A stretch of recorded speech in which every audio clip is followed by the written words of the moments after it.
Now class, इस video में देखते हैं कि किस तरह अलग अलग ज्यूरिसडिक्शन वर्क करते हैं। First one is the original jurisdiction. ठीक है, यानी कि वास्तविक न्यायिक क्षेत्र क्या है। Original jurisdiction of a court implies its power to hear a case for the first time.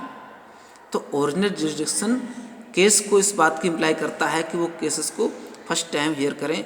Original jurisdiction is related to the cases which are directly brought to the supreme court. इसमें ऐसे cases आते हैं जो सीधे supreme court में लाए गए होते हैं, यानी किसी भी स्टेट या डिस्ट्रिक्ट कोर्ट के नहीं होते केस, वो डायरेक्टली सुप्रीम कोर्ट में पहुंचते हैं। ऐसे cases known as the original jurisdiction. These cases pertain to the disputes between the state governments और between the state government and the central government. तो इन केसेस में कौन कौन से डिस्प्यूट आते हैं जो स्टेट गवर्नमेंट या between state government and the central government. तो स्टेट टू स्टेट गवर्नमेंट में विवाद हो सकते हैं या स्टेट गवर्नमेंट और सेंट्रल गवर्नमेंट के बीच के विवाद। Such cases come under the original jurisdiction of the supreme court. तो ऐसे केसेस सुप्रीम कोर्ट के ओरिजिनल ज्यूरिसडिक्शन में आते हैं। In addition to these cases, इन केसेस के साथ साथ the supreme court also has original jurisdiction over cases.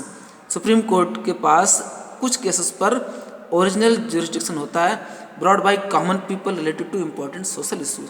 जो कॉमन पीपल कोई भी सोशल इशू को उठाते हैं, सामाजिक मुद्दा होता है, वो भी एक सुप्रीम कोर्ट का ओरिजिनल ज्यूरिसडिक्शन होता है। Appellate jurisdiction. अब देखिए एपेलाइट ज्यूरिसडिक्शन क्या है। Article 143 of the constitution provides powers to the president of India. तो आर्टिकल 143 प्रेसिडेंट को इस बात की पावर प्रोवाइड कराता है to consult the supreme court whenever required, कि वो सुप्रीम कोर्ट से कंसल्ट करे जब भी रिक्वायरमेंट हो। The president generally consult the supreme court on matters of social importance. तो प्रेसिडेंट सोशल इम्पोर्टेंस के मैटर्स पर जनरली सुप्रीम कोर्ट से कंसल्ट जरूर लेते हैं, सलाह लेते हैं। हाउएवर द जजमेंट और opinion given by the supreme court, जबकि सुप्रीम कोर्ट के द्वारा दिया गया जजमेंट या opinion in such cases is just like an advice. In cases में एक एडवाइस की तरह होता है। तो सुप्रीम कोर्ट और प्रेसिडेंट दोनों पावर्स इक्विवेलेंट रखते हैं। तो सुप्रीम कोर्ट जो भी ओपिनियन दे रहा है तो एक सजेशन होता है वो। The president is not bound to accept the opinion. और ये भी जरूर नहीं है कि प्रेसिडेंट इस ओपिनियन को एक्सेप्ट करें। Nor is the supreme court bound to give its advice. और ना ही सुप्रीम कोर्ट बाउंड है कि वो एडवाइस देगा ही प्रेसिडेंट को। Article 137 of the constitution of India provides that. तो 137 में इंडियन कॉन्स्टिट्यूशन क्या प्रोवाइड कराता है। Court has the power to review any judgment pronounced by it. Court को किसी भी जजमेंट के रिव्यू को प्रोनाउंस करने की पावर होती है। नाउ क्लास, नेक्स्ट टॉपिक आते हैं द हाई कोर्ट। अब हाई कोर्ट क्या है। किसी भी स्टेट का एक सबसे बड़ा कोर्ट होता है। तो the high court is the highest judicial authority of a state. तो स्टेट की सबसे बड़ी जुडिशियल अथॉरिटी होती है high court. Generally there is one high court in every state. Generally हर एक स्टेट में एक हाई कोर्ट होता है। However there are a few states that share their high courts. तो कुछ ऐसे स्टेट भी हैं जो अपने हाई कोर्ट शेयर करते हैं। एक हाई कोर्ट कई स्टेट के लिए भी एप्लीकेबल होता है। For example Punjab, Haryana and the union territory of Chandigarh have just one court, high court at Chandigarh. तो पंजाब, हरियाणा और यूटी चंडीगढ़ का एक हाई कोर्ट है जो कि चंडीगढ़ में है। Similarly there is one high court of, एक हाई कोर्ट गुवाहाटी है that serves Mizoram, Assam, Nagaland and Arunachal Pradesh. It means Guwahati high court 4 state के लिए एक हाई कोर्ट है। Each high court consist of chief justice. तो हर एक हाई कोर्ट में चीफ जस्टिस होते हैं एंड नॉट मोर देन 15 जजेस। और 15 से ज़्यादा जजेस नहीं होते। The president appoints the chief justice of high court in consultation with the chief justice of the supreme court.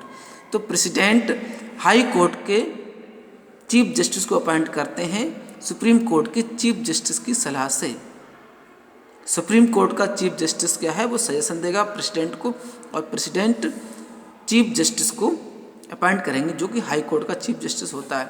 Court and the governor of the state तो chief justice of supreme court और governor of the state, इन दोनों की सहमति से president appoint कर रहे होते हैं।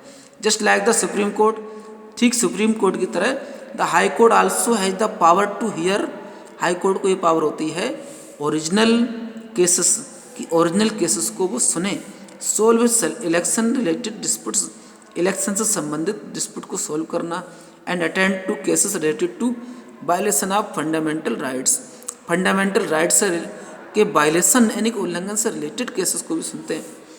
In addition cases in which people are not satisfied with the judgment, तो ऐसे केसेस जिससे पीपल जजमेंट से सेटिस्फाई नहीं होते, passed by the district courts, जो डिस्ट्रिक्ट कोर्ट के द्वारा पास किए गए हैं, also come to the high court for hearing, ये भी हाई कोर्ट के हियरिंग में आते हैं। The high court takes up such cases for appellate jurisdiction, तो हाई कोर्ट ऐसे केसेस को अपीलेट यानी अपीलीय क्षेत्राधिकार में लेता है। नेक्स्ट लाइन है, another important task of high court is to, high court का दूसरा इंपॉर्टेंट टास्क क्या है, monitor and supervise the working of the subordinate court, जितने भी सबऑर्डिनेट कोर्ट हैं, हाई कोर्ट से छोटे के जो कोर्ट जितने हैं, डिस्ट्रिक्ट और लोकल कोर्ट्स, इनको सुपरवाइज करना और मॉनिटरिंग करने का काम हाई कोर्ट का है। It maintains a record of all its proceedings, अपनी सभी कार्रवाइयों का रिकॉर्ड मेंटेन करता है, and judgment which can be referred to by the lower और सबऑर्डिनेट कोर्ट्स, जो लोअर या सबऑर्डिनेट कोर्ट के द्वारा रेफर किया जाता है।